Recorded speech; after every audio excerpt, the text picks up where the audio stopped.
Intento explicar el sentimiento que a muchos de ellos les motiva para cometer los crímenes de humillación y de retribución. Es paradójico que cuando vemos a personas así, que de alguna manera, ¿verdad?, causan una conmoción atacando a gente inocente y que está en una situación de indefensión profunda, muchos de ellos se consideren como vengadores o justicieros.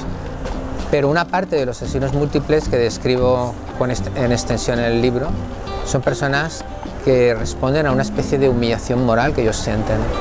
Es decir, creen que la vida les ha tratado de manera injusta y llegan a un callejón sin salida, una especie de túnel donde generan una fantasía de violencia como manera de resarcirse de todo esto. Yo creo que eso explica muy bien una parte muy importante del asesinato múltiple actual.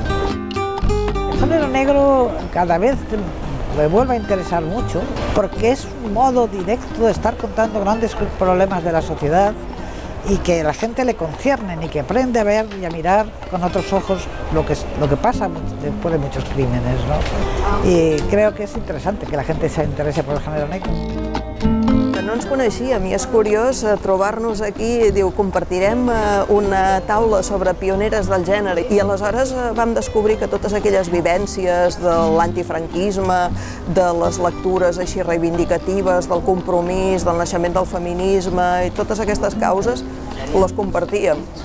Bé, és una sensació com de comoditat i sobretot d'empatia perquè són aquelles vivències que vam posar en els nostres primers llibres i que de fet han format part de tota la nostra vida, de la nostra actitud davant de l'escriptura i davant del món.